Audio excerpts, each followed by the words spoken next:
Bakit pinuhulog dyan sa ilog? Maski na ano, umaalingasaw araw-araw ang basura mo. Hoy bakay baboy, bakay baboy, bakay baboy, bakay baboy, bakay baboy, bakay baboy, babi. Hoy bakay baboy, bakay baboy, bakay baboy, bakay baboy, bakay baboy, bakay baboy, babi. Balat ng candy. 6,000 toneladang basura. Ganito raw karaming basura ang nililikha ng mga residente ng buong Kamaynilaan araw-araw. Sa gitna ng karagatan na ito ng dumi at mga nabubulok, hinahanap ng ilan nating kababayan ang pag-asa. Ilang dekada na rin pong umaalingasaw ang problema natin sa basura.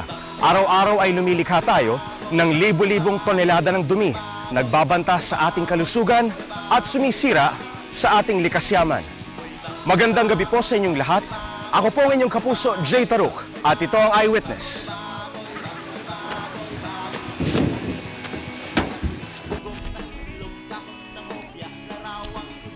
Ngayong gabi po, gagalugarin natin ang makulay na mundo ng latak at dumi. Kikilalanin po natin ang mga taong nabubuhay dito at malalaman natin kung gaano kahalaga ang ginagampan ng papel ng iba't ibang klase ng basurero.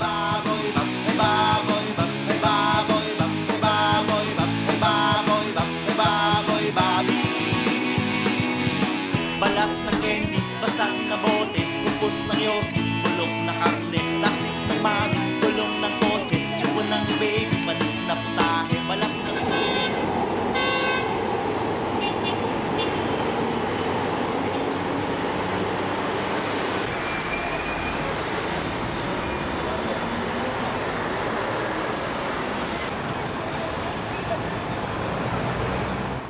Tatlong taon ko ng kaibigan ang mga residente sa isang overpass ng Cubao, Quezon City.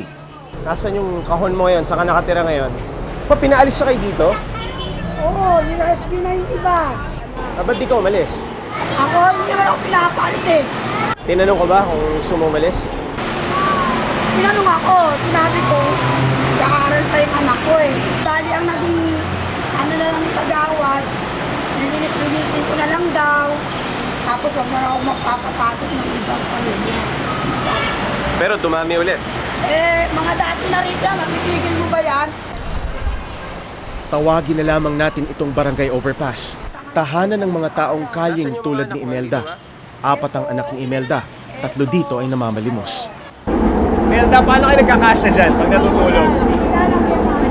Nilalakihan nyo? Ito, sama doon. Pag-araw, ganyan lang. Kasi nang order, kagawad. Para hindi sumakop. Hindi sumipang.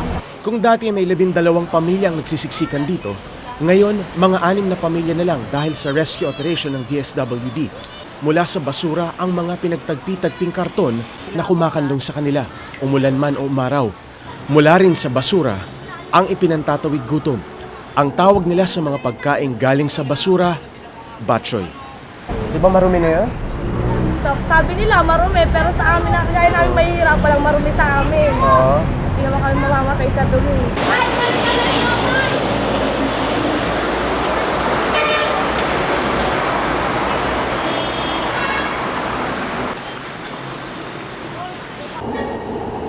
Kasabay ng paglubog ng araw ang pagbaba ng mga taga-barangay overpass. Oras na para mambatchoy. Sa nanay mo? Tara. Punta natin. Tara.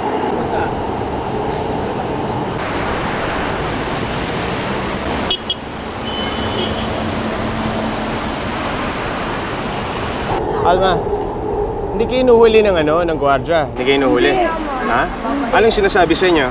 Wala, inaantay lang namin dito ilabas yung basura nila. Okay, tinatimingan lang. Pinatay namin na pag nailabas na yung basura nila.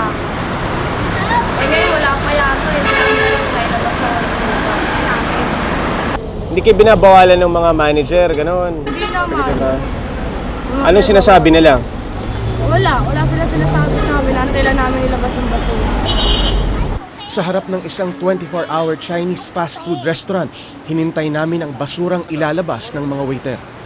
Ano bang hinihintay nyo dito? Anong kukunin nyo? Baka. Ha?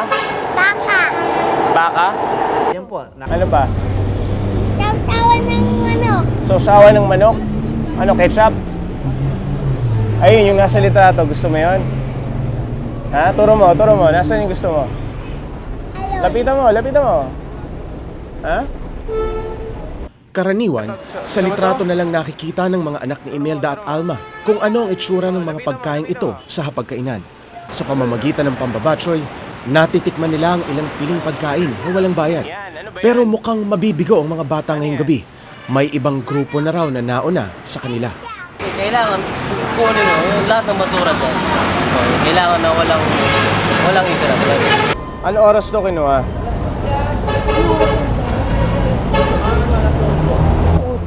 Alas 8? Wala na raw bang basura? Ay, ano yung ilalabas yung ano? Ang pagiging maagap ay mahalaga sa pambabatsoy. Pag naunahan, di maghanap na lang ng iba. Sa gabi ng babatsoy sina Imelda dahil una, namamali mo sila sa araw. Ikalawa, mas malakas daw ang kanilang loob mambatsoy sa gabi dahil hindi sila masyadong nakikilala o namumukaan. Para kina Imelda, hindi lang palakasan ng sikmura, pagalingan pang makiusap. Sir, excuse me po, sir. Sir, nailabas niyo na po ba yung basura niyo?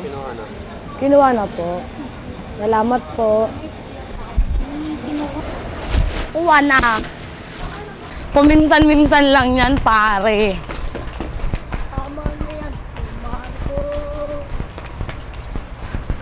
Wala eh. Puro ano eh, oh. Puro tinik. Diyan siya Tama dyan, galing. kasi may chopstick. Ayan, yung hawak mo isda yan. Pwede Prito. Dito, nakain na. Nakainin Pwede niya. pa. Pwede na po. Eh, Menta, pwede pa ba yan? Pwede pa. Kahit na po hindi na ipinirito yan. Ito yung gulay sa nilaga. Ano yung nilaga mo? Yan, hindi po namin ikakalat. Hindi namin nakakalat. Ayusin po namin. Ayusin din namin. Uy, dito nyo ilagay yung mga nakukuha nyo. Huwag naman plastic mo naman. Sige, tago mo, te. Dapat kinuha na natin ng isang manok doon. Ulit mo kasi. Patingin daw. Yung maliit na yan, pwede na yan. Pwede na yan kasi medyo may laman-laman pa siya. Oh. Patingin nga. Ayan yung laman niya. Pwede na kainin yan. Pangulam na. Pang-ulam na Ito siya. pwede to, yung mga gulay-gulay. Gulay-gulay. Ano, ano niyo yan? Anong Ipandalaga. laga siya? Po. Nililagay niyo rito. Ano isasawag niyo dyan? Kung makakakuha kami ng ano, ng medyo malaki-laking manok. Wala yan ah. Baka. Baka, dito mo lagay dali. Ito ang mga chowking. Ato! Yan. Ito, ang baka. Ito mga manok ko. Ayun, manok mo. Malaki-laki. Sir. Yan, pagka ganyan, jackpot yan. Oo. Ulam na po Okay yan. yan. Ulam na siya. Yan ang gusto nyo. Oo, yan ang gusto na. Iskisla. Pakita. Ayan. Hawakan mo. Init. Ang sarap-sarap. Maano lang na Init-init pa. patay na. Init man ang bukas. Hindi namin kakalat, kuya. Bawal ng kalkalin Hindi. Ang dali lang naman po kami. Huwag nyo ng kalkalin dito yan. Oo, ialis daw natin. Ano-anong KFC. karne yung mga gustong-gusto nyo talagang? Yung may tira-tira po yung tao, kinakain na po namin yun. O, ano-anong klaseng karne? Manok? Manok, Oo. baka, sari-sari po. Oo. Eh, hindi ba kayo natatakot kung panis na, nadumihan na, o ano? Hindi po, Ha? hindi po. Paano nyo nalalaman na hindi siya panis? Hindi siya... Kapag, halimbawa po na hindi po namin nagustuhan, na isusuka din naman po namin eh. Sinusukan nyo? Opo, na isusuka rin po namin kung minsan. Pag di nyo gusto.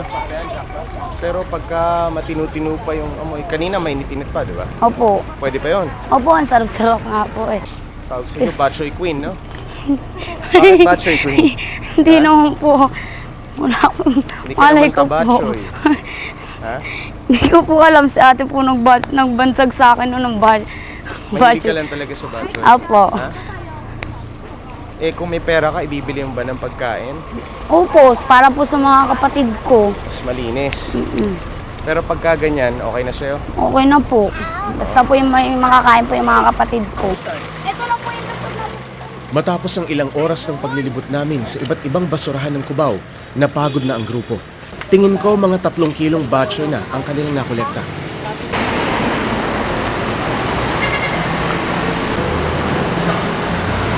Ito yung maglulutuan.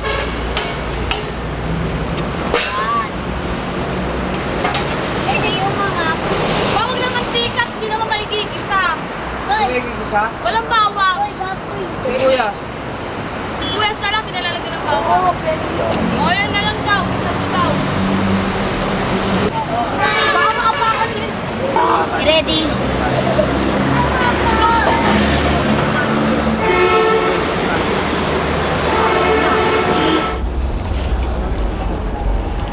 Melda, ba't kailangan lutuin ulit? Para ano yung ano, pinaka, di ba galing siya sa basura. Para mamatay kung ano man yung dumi na nadapo, ganon. Para sa kanila, di bali na raw magtiis sa tira kaysa maghirap sa Marinduque, ang kanilang probinsya. Mas mahirap sa Marinduque. May bahay ka nga sa Marinduque pero kung wala ka namang hanap buhay, paano ka kakain ng bigas? Hindi ka makakapagsaing kung wala kang hanap buhay. Magtataga ka sa nilagang saging, maghapon mong lalamunin yun kung wala kang hanap buhay. niyo yung batchoy kaysa nilagang saging? Oo, mas gugustuhin pa namin yan kaysa sa nilagang saging. Sa bati, mabubusog pa kami. Ang pamilya ni Imelda at Alma ay bahagi lamang ng libu-libong pamilya sa kalye na umaasa sa basura. Ang pambabatchoy ay itinuturing nilang isa lamang sa kanilang mga diskarte para mabuhay sa malupit na mundo ng lansangan.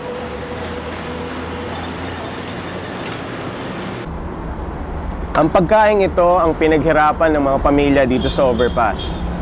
Para sa karamihan, ito ay basura. Pero para sa kanila, laman siyan.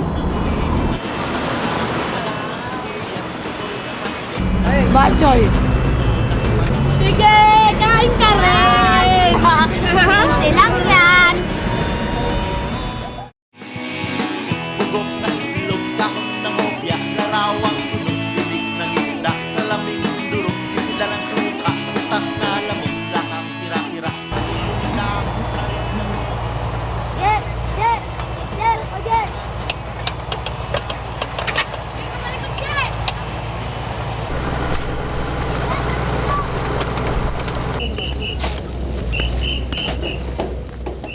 Ang tambakan sa Pier 18, Tondo, Manila, ang itinuturing na pinakamalawak na imbakan ng basura sa buong Kamaynilaan.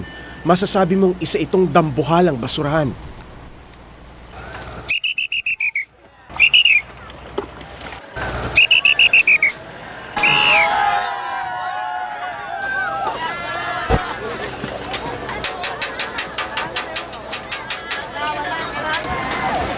Ang tambakang ito ang pumalit ng isara ang Smoky Mountain. Tinatayang aabot sa 800 ang mga namamasura dito na kung tawagin ay tambakero. Kalahati ng 800 tambakero ay mga bata.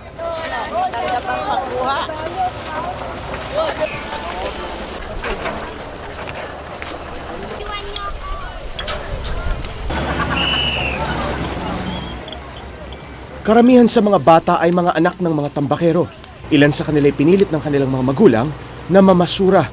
Ang karamihan na may kusang tumutulong sa kanilang mga magulang.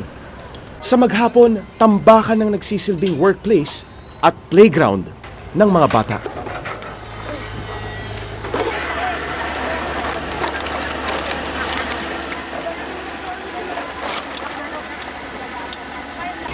Sa tambakan ko nakilala si Jessie. Tawag sa kanya ng mga kalaro niya, Putol.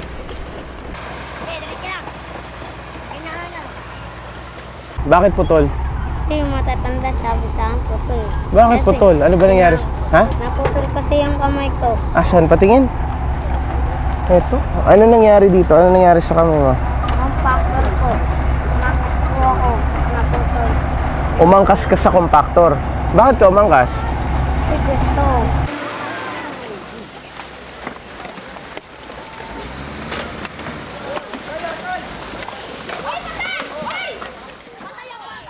Tatlong taon ng tambakero si Jessie bilang isang bata. Natural sa kanya ang maglaro habang nagtatrabaho.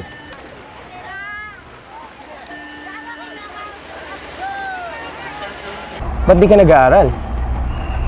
Nga po. Ha? Ba't hindi ka nag-aaral, Joseph? Kasi, sana, nga kasi ako. Ayaw pa panin ng nanay ko. Ayaw ka pag-aralin? Mas gusto mo ba nananamba ka? Bakit? Anong meron ba dito? Bakit gusto mo dito? Marami kasi meron ang sinako po ang pera dito tapos episode, binibili. Yung pera hindi binibigay na lang namin sa nanay namin.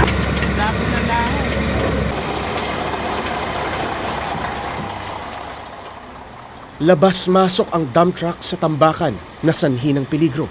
2 buwan lamang ang nakalipas mula nang masagasaan ng dump truck ang isa sa mga batang tambakero, si JR.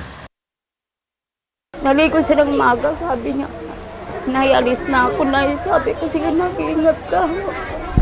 Nga lang, stress me dumating ako dito. Sabi nila na, huwag na ako mabigla. Ano nangyari nga kasi, yung pinuntahan ko sa Tambakan, hindi ko nakilala yung anak ko, yung damit na lang niya. Yung katawan niya, buhok niya, yung mga suot niya, pananambakan. Yung mukha nga niya, hindi ko nga nakilala eh. Yung mukha niya, kasi nadurog yung mukha niya, yung gulong ng sasakyan. Walang bisyo yung bata mo. Walang problema si nanay. Pag galing niya sa trabaho, bigay kagad siya. Nanay niya yung pira. Mangila sa po pisyo yan, pambili siya, pumaligo siya. Saka yung mga chichari ang pagkain niya. Yun lang, walang ka problema. Yung nawala sa akin, malaking kawalan sa akin yun. Nawala yung bata niya. Katulong ko sa anak ko, ayun. Kaisa-isang lalaki si JR sa 6 na magkakapatid. Malaking tulong ang kinikita ni JR na 3 hanggang 500 piso araw-araw. Parang ayaw ko na nga makita yung tambakan na yan. Yung nangyari sa anak ko. Parang ayaw ko na silipin yung basurahan na yan. Minsan nga pag walang trabaho yung isa ko, sabi ko magtiis tayo, bahala na, basta ayaw ko naman ng bakan.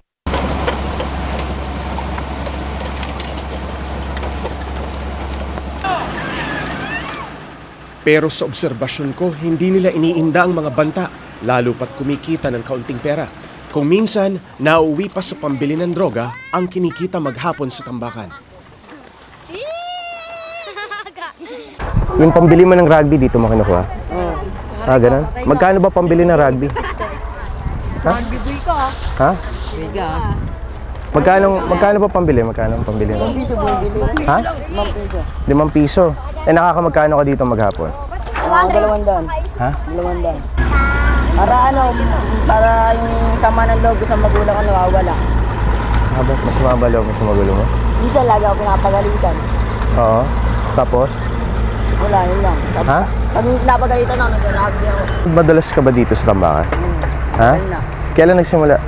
Sa ano ba, mga din po. Itinuro ni Ronald sa akin ang lugar na kung tawagin nila ay Sirang Bahay.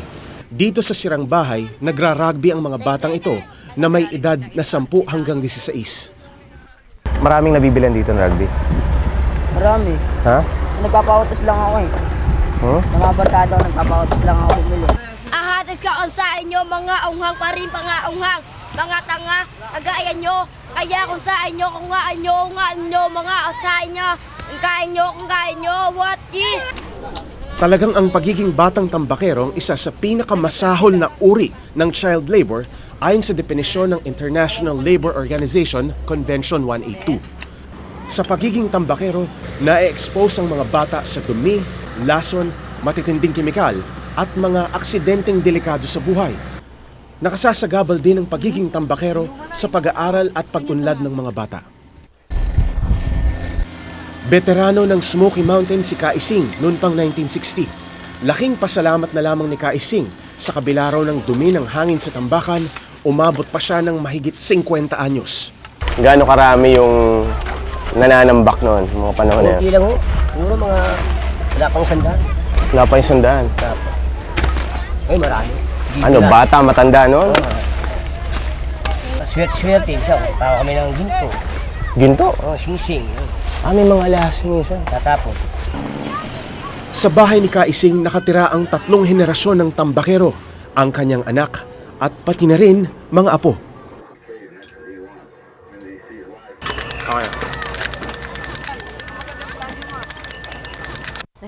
Ang bundok ng dumi ang bumubuhay din sa maliliit na negosyante tulad ng mga karinderya. Sa isang araw, magkano kung kinikita nyo ng tindahan ninyo? Mababa lang namin, 500. Pinakamababa na yun. 500 sa isang araw. Bah, malaki na rin, ha? Eh, punan namin naman, 1,000, minsan 2,000, dahil mga ganito, pop. Sama na yun. Eh, tsaka yung mga tao, hindi naman lahat na nagbabayad, utang din. Puro utang. Oo. Lista. Lista. Hindi ko kayo maangal pag puro lista na lang. Mahaba Kasi lista. mahirap din napapaaway ka pag hindi ka marunong makisama sa kanila. Lagi mawawala ka ng customer pag medyo makatapang ka.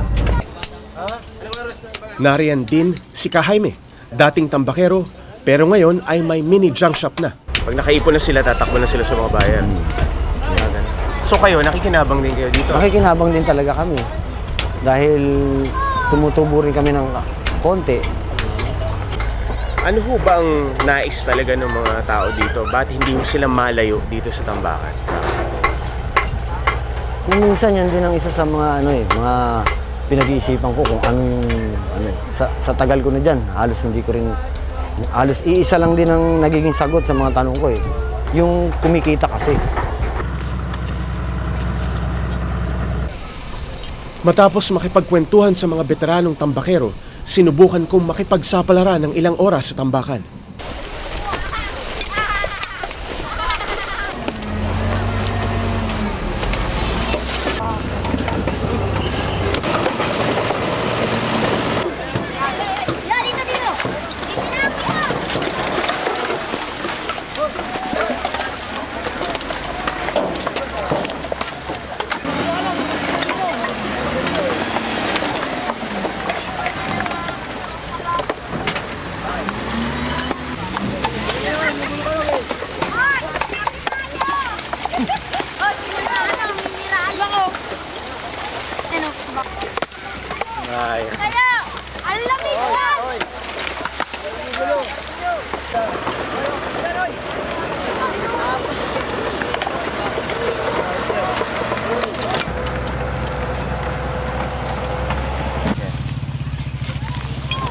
Dito sa Tambakan, lahat ng kababuyan nandito na. Nabubulok na dugo ng hayop, prutas, gulay, tae ang susuungin mo sa tambakan para makasibak ng lata, bote ng mineral water at iba pang pwede ibenta.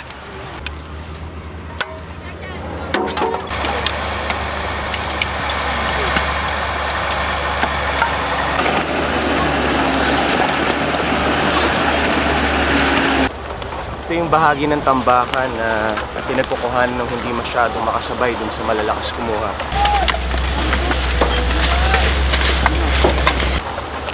Tingin ko mga tira-tira na lang to dahil inuusog ng bulldozer papunta dito yung mga basura hanggang sa tumaas. Tuwing may truck na dumadating, kailangan maliksi ka para hindi maubusan. Hoy! Urong benig!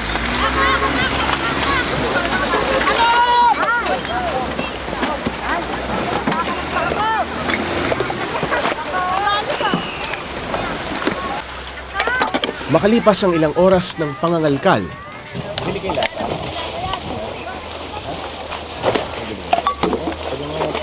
Sasako pa. Nagtitimbang ka rin? Ibili mo to, wala akong pang merienda eh. Kamay. Tabi. Okay lang ba to? Ha? Normal ba to? Oo, malayo sa bituka yan. Ha? Masusuga. Hindi pinapansin. Ano? Malayo sa bituka yan. Malayo sa bito ha? Konti lang naman eh. Batang ka, Jay. Oo. Dagdagan mo naman. Magkano to? Piso, isang kilo. Piso isang kilo? Magkano yung nakuha ko? 6 po. 6 pesos? Kung 6 pesos to? Piso lang mo yan Dami na to ah. Okay, 6 pesos. Ano yung 6 pesos to? Yay! Mabuhay, Jay! Palakpakan naman dyan, palakpakan. 6 pesos. Nanguha, 6. Sa hirap ng buhay. Ayos. Eto na, sa'yo na yan. Buhati mo na. Hindi, parang practice. Ano ba mabibili ng 6 pesos dito? Ha? Ice tubig! Ice tubig? Oo! Kulang pa sa pop yan. 8 pesos ang pop eh. 8 pesos ang pop? Oo! Ice tubig lang mabibili natin. Palamig. Habang nangangalkal ako sa tambakan, nakilala ko na rin ang mga tambakero. Karamihan sa kanila ay matyaga at masipag dahil hindi ka naman i-standby sa tambakan kung gusto mo lamang mamasyal. Ang kikitain mo ay dedepende sa iyong kasipagan. Patalasan ng mata, pabilisan ng kilos, unahan, pero mayroon ding bigayan. Maayos at may sistema ang pangangalkal ng mga tambakero. Bagamat karamihan sa kanila ay hindi man lamang nakatuntong ng paaralan, buhay na buhay sa kanila ang pakikipagkapwa-tao at respeto sa kapwa. Bonten at lapis, pako, tumilyo, takip ng patis, pake ng posporo, nakalbo ng walis, pati katonsilyo, tagas ng lagis, pati tapalodo, pero may kalawang, Malaki ang papel ng mga scavenger at tambakero sa pagpapakaunti ng mga basurang natatambak sa dump site. Pero kahit matimbang ang kanilang ginagampanan, hindi pa rin daw katanggap-tanggap ang kanilang kalagayan. Ito ang opinyon ni Father Ben Beltran, isa sa mga malikhaing basurero na nakilala ko dito sa Smoky Mountain. 25 taon nang namumuhay at kumikilos si Father Ben sa hanay ng mga maralita dito sa Tondo. Madaling magkasakit yun eh. Saka ang dumi tignan. At saka, kaunti na lang nakikita nila doon kasi, halimbawa, yung papel. Hindi mo na magagawang bag dahil basa na yun eh. Pero sinasabi na, Father, marangal din naman yung kanilang trabaho. Pero madumi. Hindi, pinag-uusapan ang dangal eh. Pinag-uusapan yung dumi. Na pumapatay din sa iba. May hanap buhay nga sila. Pag nasunog naman yan, nilalanghap ko, may chronic bronchitis ako.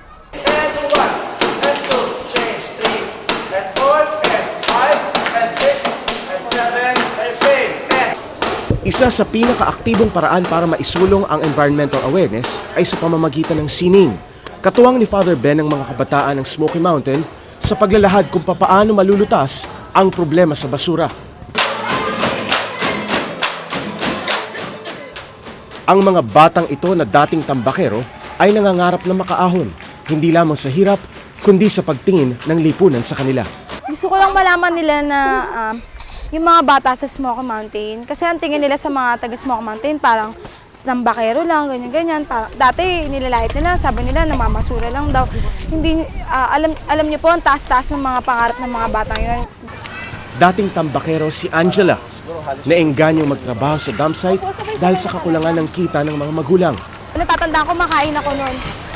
Nagpapahinga kami sa tambakan. Tapos maya-maya, may dumaang bulldozer. Natakot daw kasi kala ko talaga mapuputol yung paa ko. Talagang sabi ng mga tita, "Oy, bulldozer, ganyan-ganyan." Diba? Hindi agad huminto si Angela pero nung huli, napag-isipan niyang wag na lamang mga laykay. Delikado po kasi lalo na yung mga bata, di ba? Yung katawan nila, syempre madumi yung kapaligiran. Ano yung nasisingot mo? Puro mga usok. Tapos may burak pa. Basta maraming madumi, malangaw. Yung mga bata magkakaroon ng sakit sa balat. Ngayon, si Angela ay scholar ng isang universidad, isang music major. Walang dadaig sa pangarap namin, magiging paraiso ang Smoky Mountain. Babakuran ng mataas, pipintahan ng puting, palaro ang bata lamang ang maghahari. Sa mga susunod na panahon, makikita ko yung Smoky Mountain. Kahit matanda na ako, maasa ako na makikita ko yung na maganda na hindi na yung bata ako. Hindi imposible ang inaasam ng mga dating tambakero na tulad ni Angela dahil nakita ko rin dito sa parokya ang ibang mukha ng tambakan. Mula sa basura ay pwede palang umusbong ang matataba at masusustansyang mga pananim.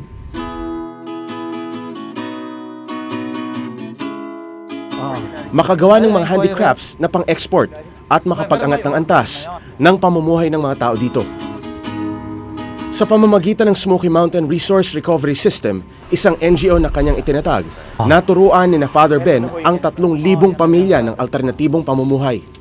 Papakita ko sa inyo, ang petsay namin napakataba. Kinakain ng mga tao, murang-murang halaga. At ang miyembro ng mga kooperatiba, yun, nakikinabang, may rebate sila. Isang solusyon sa problema ng basura ayon kay Father Ben ay ang bioreactor na imbensyong Pilipino. Ang mga nabubulok na basura ay iniipon na Father Ben, hinahaluan ng kusot at hinahalo sa pamamagitan ng makinang ito para maging high-grade fertilizer.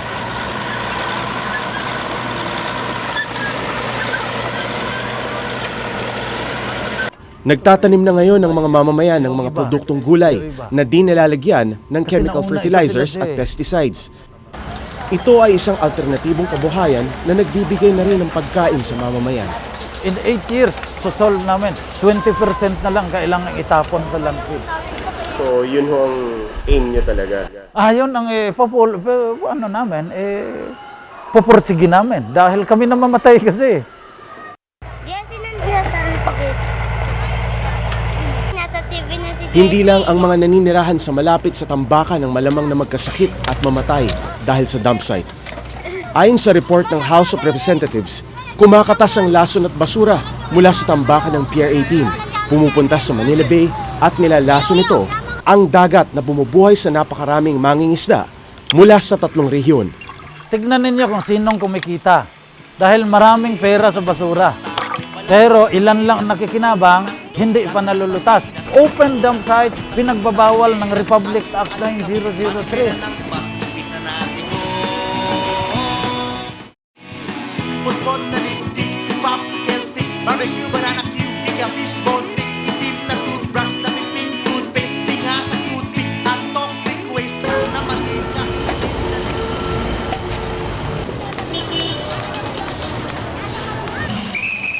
The Solid Waste Management Act, or RA 9003, highlights features which lend better hope on how we should address our problems on solid wastes. These are some of the Ang features. Republic Act 9003 o Ecological Solid Waste Management Act of 2000, ang unang batas na pinirmahan ni Presidente Gloria Macapagal Arroyo nang siya ay maupo bilang Pangulo ng Pilipinas. Pero makalipas ang 2 taon, lumaki pa rin ang volume ng basurang nililikha ng Metro Manila. 6,000 tonelada ng basura araw-araw mula sa 5,000 tonelada noong 1997.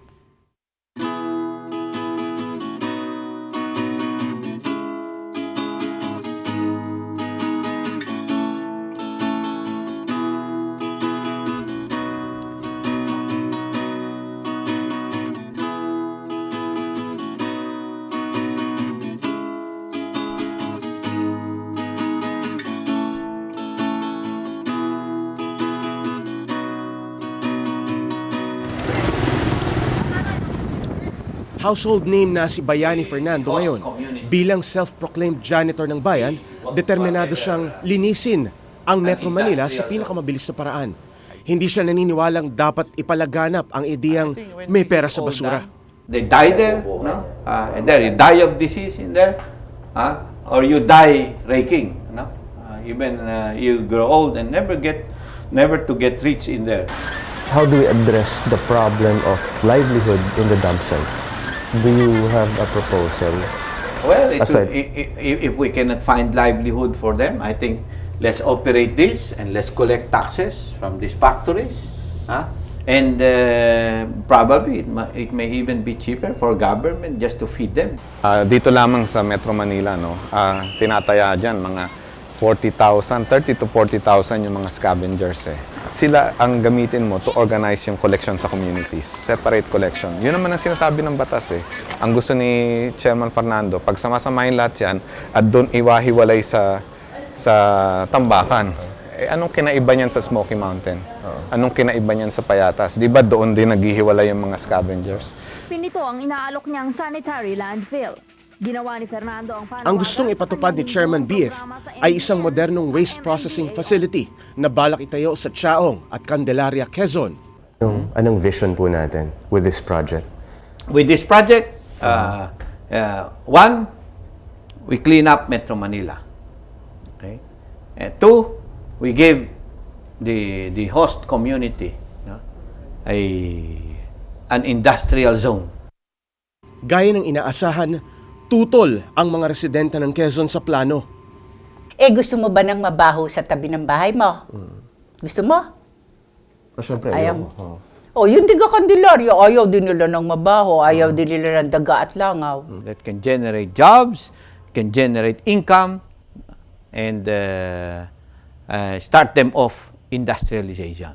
paano kikita? Yung uupahan sila, yun naman sakit nila, magkano yung gamot? It's the same problem with, in Montalban, in Rodriguez. Kumikita yung munisipyo dahil nagbabayad ka ng dumping. But the people there are sick. They always go to DOH for medicines. But that's why it's called a sanitary landfill. There are technologies worldwide. It's now a common technology. And so even the wastewater treatment plants, we are assured you can treat the water actually if you want it. After treatment, you can drink the water. It can be done. Pero lahat ng landfills, inevitable, nagli-leak yan eh. Bumibilang yan ng taon lamang. Minsan, wala pang isang taon, nabubutas na yung, depende rin sa lining, pero inevitably, magli-leak yan. Kaya nga tinatawag yan na toxic time bombs eh. Yung katas noon, pupunta sa ilalim ng lupa. Tama? O, nandun ang aquifer natin. Yung water table, andun. Tapos pupunta doon. Kakatas yan, hindi pwedeng hindi. Ha? Kakatas at kakatas yan. Kahit lagyan Saan mo ng pupunta mga... yung katas, Aber? Hindi ba ang basura pag nabubulok, kumakatas? O saan pupunta? Alangan naman pumunta sa taas. Siyempre, pupunta yun sa ilalim. Ang ilalim niyang lupa natin, water table, aquifer, lalagyan ng tubig ng Diyos. As a matter of fact, sa ibang bansa, katulad sa Amerika, pini-phase out ang sanitary landfills. Ginagawa nila, binabalik sa fabrika, ginagawang pataba ng lupa. Uso na ngayon yan sa Amerika dahil nakita nga nila. Kapag nilabas natin yung basura natin, in-export natin yan sa ibang lugar, we are actually exploiting these other communities. Ang paghihiwalay ng nabubulok sa di nabubulok at ang recycling ay nasa Republic Act 9003. Pero ang segregation ay higit na responsibilidad ng mga mayor, hindi ng Metro Manila Development Authority. Magaling yon. Segregate. Okay yun. That's an LGU concern. Ang MMDA is just receiving whatever garbage is brought to it by the LGU. Napakalaki ng perang inilalaan ng local government sa pangongolekta ng basura na ibinabayad sa mga kontraktor ng truck. Quezon City, halimbawa, ng isang beses na tinignan namin, halos 1 bilyon ang pinaplanong gastusin ng Quezon City government para lamang sa waste management. Pinag-uusapan lang dito, waste hauling. Pag-kolekta. Oo. At ang bayaran kasi dyan, mas marami kang biyahe, mas marami kang kita. In other words, minsan kahit hindi totoong nagbabiyahe, ilalagay lang sa papel na may biyahe. Sa City of Manila naman, iniulat ni Congressman Edgar Erice ng Caloocan City na kaya nga raw lumaki ang tambakan sa Pier 18 ay dahil walang ginagawa ang mga truck kundi magbagsak ng basura sa lugar. Malaki ang kita sa operasyon. Batay sa ulat ni Congressman Erice noong 2002, ang truck operator sa Maynila ay binabayaran ng 3,400 pesos bawat biyahe. Hiwalay pa sa 6,000 pesos per trip na bayad ng local government. Ang problema, yung 6 na bilyon na ginagastos ng pamahalaan para hakutin ng basura. Pero pagka ginawa itong linis ganda, sa halip na gumastos ang gobyerno, kikita pa. Kung ilang dekada na ring nilalabanan ni Narda Camacho ang pananatili ng open dump site, segregation at recycling ang pinaka-epektibong solusyon sa problema ng basura para kay Narda. Si Narda ang nagtatag ng Metro Manila Federation of Environment Multipurpose Cooperative, tumutulong sa mga junk shop na makautang ng kapital para bumili ng mga recyclable waste tulad ng bote, plastic, karton, bakal at iba pa. Mga dyaryo, bote, bakal! Bote, dyaryo! Maraming maliliit na mamamayan ang nakikinabang dito, tulad ni Mang Nestor, isang eco-aid. Siya ang nangongolekta ng mga basura mula sa bahay-bahay para idiretso sa junkyard. Sabi ko, yung mga papel, huwag itatapon natin para mabinta natin. Sayang yan. Tatapon lang. Ang mga eco-aid na tulad ni Mang Nestor ay nagdadala naman ng kanilang nakokolekta sa junkyard, gaya nitong kay Kaigne. Madang. Hoy, good morning. Good morning. Maraming na pamilya nyo, Ha? Lumabas yung mga susi ko. Magkanong kuhanan mo niyan, Manong? 500. 500. Hanap buhay na ni Kaigme ang pagbili ng junk mula pa noong 1960 hanggang sa nakaipon at nakapagpundar ng sarili niyang junk shop. kinukuhan. Binibili pa rin ho ba yan? Oo, binibili pa rin yun. Oo, eto basag na talaga. Oo. Sa San Miguel namin dinadala yan. Malaking bagay yun dahil yung mga hindi na may tatapon, may babalik namin maitutulong namin na makapagbalik sa pabrika. May yumayaman sa basura, tulad ng mag-asawang Lumen at Bong. Dekada 80 ng pagkakitaan nila ang recycling. Nagtatrabaho pa lamang noon si Lumen sa isang paper mill. Dito niya natutunan ang malaking kayamanan sa mga papel na karaniway itinatapon na lang. Ilan po nagtatrabaho dito lang sa... Sa amin, mga 100 ang tauhan namin. 100? Mukhang may pera talaga sa basura. Malaki din po. Mula dekada 80, lumago ang kanilang negosyo hanggang pati pagbili ng plastik at lata ay pinasok na rin ng mag-asawa. Gumagawa tayo ng batas, pero hindi naman na-implement. Bawat bahay makakatulong ko ihiwa-hiwalay. Bawat opisina, pabrika, mga school. Noong isang taon, umabot ng halos 200,000 tonelada ng basura ang ng 231,612,000 pesos ang kita sa napagbentahan ng basura. 500,000 household na raw ang nagpapractice ng paghihiwalay ng basura. May 1,500,000 pang kailangan turuan. Pero paano nga ba itong segregation? Ang kahalagahan yan, pag pinagbukod-bukod mo ng 3 lalagyan, una, sa pagkain, tirang pagkain. Pangalawa, yung binabalik sa pabrika, papel, bote, lata, plastic. Yung pang-3, yung latak. O, mga sanitary napkins and diapers, mga basahan, mga polystyrene, ang tawag nyo, styrofoam. Lahat ng styrofoam o styrofoam lason. At walang pabrikang bumibili niyan. Tsaka lahat ng doypack, yung pinaglalagyan ng junk food, na ang basura, maaari mong pakinabangan 100%. Kasi ang paniwala ng mga NGO, pagka na-push ng segregation, hindi na kailangan mag-landfill. Ako, I could not imagine when. But it's possible. It may be possible. Maybe sometime in the future, then even the wrappers can just melt away. Lupa ng bukid sa amin nagpapakain, tulog mahimbing sariwa ang hangin. Gusto ko lang, yun nga, mangyari sa gobyerno natin, sana magkaroon talaga ng marami pang trabaho. Yung mga tao, parang di na sila mananambakan. Mundo na aming gusto,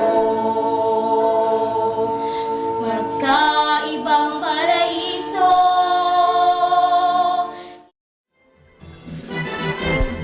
Noong araw, ang basura at dumi na likha ng bawat nilalang ay natural na nagbabalik sa ating kalikasan. Pero simula nang lumikha ng napakaraming basura ng tao, hindi na po ito nakayanan ng ating kapaligiran.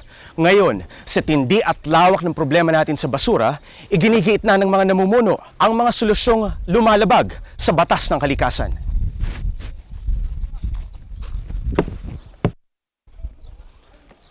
Kahit ilan pang pag-aaral ang isinagawa ng ating mga dalubhasa na nagpapatunay na 70% ng ating mga basura ang mawawala kung magse-segregate o magre-recycle lamang tayo. Mahirap siguro sa una, pero pag naisa katuparan, malaking tulong sa ating lahat at sa darating pang henerasyon. Ako po ang inyong kapuso, Jay Taruk, at ito ang Eyewitness. Magandang gabi po sa inyong lahat. Balat na candy, basang na bote, upos ng yosi, bulok na karne, plastic ng mami, tulong ng kotse, tubo ng baby, panis na putahe, balat ng sibuyas, putol na sando, lata ng sardinas, puto ng manok, nag-iisang tsinelas, agyo alikabok, manibela ng bus, pisa natin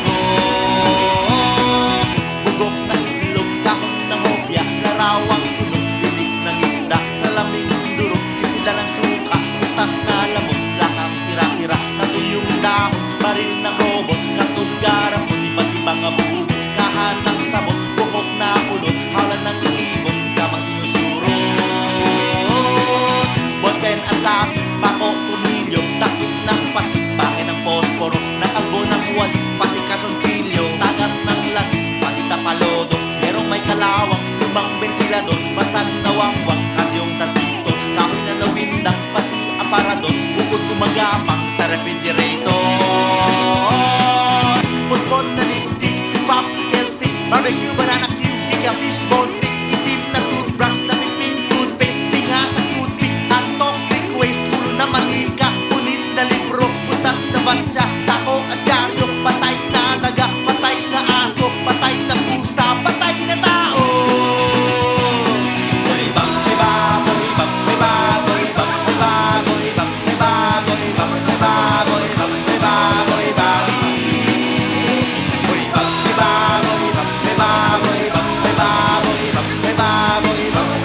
Maraming salamat sa pagtutok sa Eyewitness, mga kapuso.